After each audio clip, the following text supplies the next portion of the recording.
Assalamualaikum warahmatullahi wabarakatuh. Alhamdulillahirabbil alamin.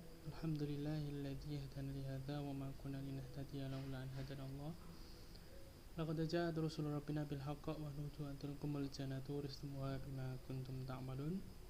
Asyhadu an la ilaha illallah wa asyhadu anna Muhammadan abduhu wa rasuluh sallallahu alaihi wasallam wa ala alihi wa ashabihi amma ba'd. Perkenalkan, nama saya Fatah Ihsan Aziz Ibrahim dari Prodi Ekonomi Syariah dengan nomor induk mahasiswa E01200016. Di sini saya akan mempresentasikan tugas dari Ibu Intan, yaitu tugas ilmu fikih dengan judul perbedaan dan pengertian zakat dengan pajak. Pada kesempatan ini saya akan menyampaikan poin yang pertama, yaitu zakat. Sedangkan poin yang kedua nanti akan disampaikan oleh rekan saya. Zakat dalam bahasa, menurut bahasa, ialah suci atau subur. Sedangkan zakat menurut istilah adalah kadar harta yang diberikan kepada penerimanya dengan syarat tertentu.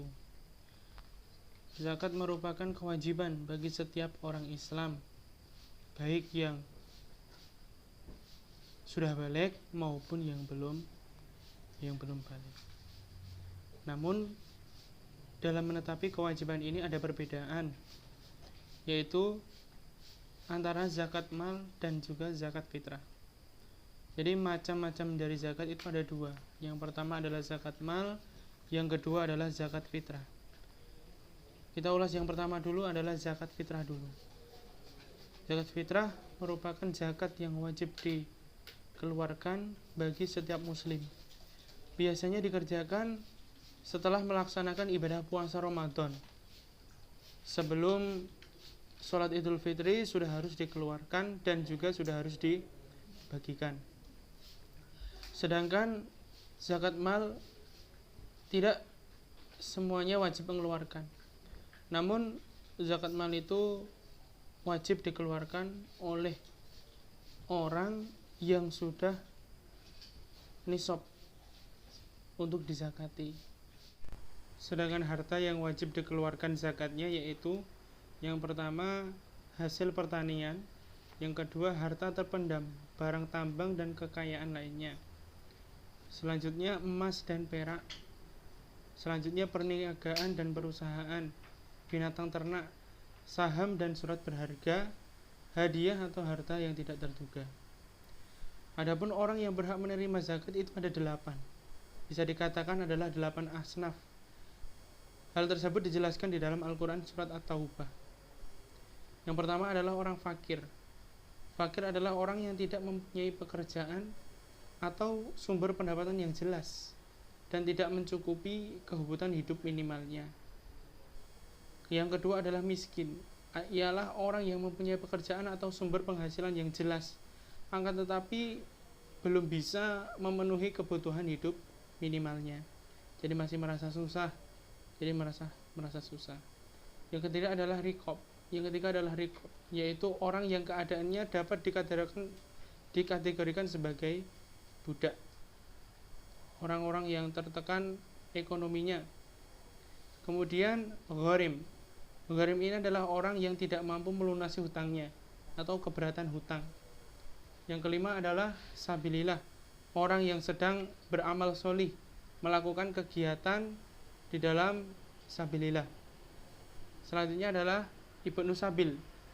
Ibnu sabil adalah segala macam kegiatan atau usaha dalam rangka mendukung lancarnya suatu perjalanan, pembangunan fasilitas transportasi atau pembangunan sarana jalan.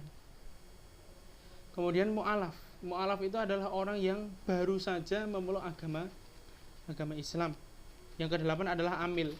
Amil ini adalah orang yang mengurusi zakat. Kemudian landasan kewajiban membayar zakat. Dalam Al-Quran dijelaskan Zakat ini merupakan suatu kewajiban, betul-betul suatu kewajiban karena berada di dalam rukun Islam. Dalam surat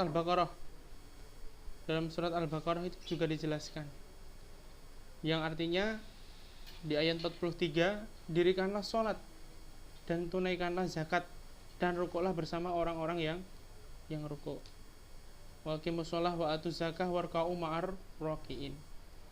Selanjutnya adalah surat At-Taubah, dijelaskan di dalam ayat 130, yaitu khud man amwalahum shadaqah tutahhirhum wa turakihum biha al-ayah. Di situ ada artinya, ambillah zakat dari sebagian harta mereka orang iman. Dengan zakat itu kamu membersihkan dan mensucikanlah mereka dan mendoakanlah untuk mereka. Sesungguhnya doa kamu itu menjadi ketentraman jiwa bagi mereka. Kemudian dalam Al-Hadis dijelaskan dari Ibnu Umar radhiyallahu anhu bahwa Rasulullah shallallahu alaihi wasallam mewajibkan zakat fitrah sebesar 1 sok kurma atau 1 sok syair atau seorang hamba, orang merdeka lelaki dan perempuan, besar kecil dari orang-orang Islam, dan beliau memerintahkan agar dikeluarkan sebelum orang-orang keluar mendirikan sholat. Jadi sebelum sholat id itu harus sudah selesai urusan zakatnya. Itu adalah landasan menunaikan zakat, baik dari Al-Quran, Kitabullah atau Al-Hadis Sunnah Nabi. Yang terakhir adalah hikmah zakat. Zakat mempunyai hikmah, beberapa hikmah. Yang pertama adalah sebagai perwujudan keimanan kepada Allah Subhanahu wa taala. Kemudian menolong atau membantu pembina para mustahik. Para mustahik, orang-orang yang tidak mampu. Mustahik itu adalah orang yang berhak menerima zakat, jika belum tahu. Terutama fakir miskin, itu membantu hidupnya. Kemudian pemerataan pendapatan rakyat sehingga mengurangi kesenjangan antara orang yang mempunyai limpahan harta dengan orang yang kekurangan hartanya. Jadi semuanya menyeluruh bisa sedekah, bisa mengerjakan zakat. Adapun pajak nanti dijelaskan oleh rekan saya. Dari saya cukup, terima kasih. Assalamualaikum warahmatullahi wabarakatuh. Perkenalkan, nama saya Mukti Dayanto dari Prodi Hukum Tata Negara semester 1 NIM H04200002. Di sini saya akan mempresentasikan makalah yang berjudul zakat dan pajak. Kami akan melanjutkan poin nomor 2, yaitu pajak. Pengertian pajak. Pajak adalah kewajiban yang ditanggungkan oleh setiap masyarakat dalam suatu negara, baik itu bersifat pribadi ataupun kelompok. Adapun penggunaan untuk pajak itu sendiri adalah untuk pembangunan infrastruktur dalam suatu negara, seperti pembiayaan sekolah, kesehatan, kemudian pertahanan negara, dan lain-lain. Macam-macam pajak dibagi menjadi 2, yaitu pajak langsung dan pajak tidak langsung. Pajak langsung adalah pajak yang dipungut oleh pemerintah secara langsung kepada pihak yang berkewajiban membayar pajak, seperti individu-individu yang bekerja di suatu kantor, di suatu lembaga-lembaga dalam pemerintahan. Yang kedua adalah pajak tidak langsung, adalah beban atau pajak yang dapat dilimpahkan ke orang lain. Secara pengertian secara ekonomis, yaitu pajak yang bisa dilimpahkan ke pihak ketiga ataupun pihak konsumen. Contohnya seperti pembuatan akte, pembuatan KK, dan lain-lain.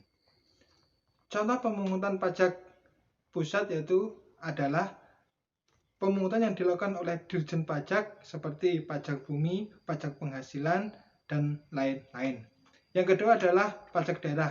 Pajak daerah adalah pajak yang digunakan oleh suatu daerah dan dikelola oleh suatu daerah itu sendiri. Selanjutnya, landasan kewajiban membayar pajak. Di dalam hukum Islam, dalam surat Al-Baqarah ayat 29, yaitu yang berbunyi, semua orang kafir yang tidak mau diperangi oleh orang Islam wajib membayar zakat. Orang kafir tersebut disebut kafir dhimmi. Adapun dalam negara Indonesia, pajak diwajibkan oleh warga negara melalui undang-undang yang telah disepakati oleh DPR dan pemerintah. Perbedaan antara zakat dan pajak. Pengertian, zakat bersifat bersih dan bertambah dan berkembang. Kalau pajak bersifat untung, upeti, iuran kepada negara. Landasan hukum, zakat, Al-Quran dan Al-Sunnah, pajak, undang-undang suatu negara. Sifatnya, zakat, kewajiban bersifat tetap dan terus-menerus. Pajak, kewajiban bersifat kebutuhan dan dapat dihapus. Subjeknya, zakat muslim, pajak semua warga negara. Harta yang dikenakan, zakat harta yang produktif. Kalau pajak sesuai dengan penghasilan. Syarat ijad qabil, zakat disyaratkan, pajak semua harta. Sanksi kalau zakat pahala dari Allah Subhanahu wa taala, kalau pajak dari negara. Perhitungan, zakat dipercayakan kepada muzaki dan adanya amil. Kalau pajak penghutang sendiri, besar pajaknya terhutang melalui penyampaian SPT. Demikian penyampaian dari kami. Banyak salahnya, banyak kurangnya, saya mohon maaf yang sebesar-besarnya. Dari saya cukup. Akhir wada, assalamualaikum warahmatullahi wabarakatuh.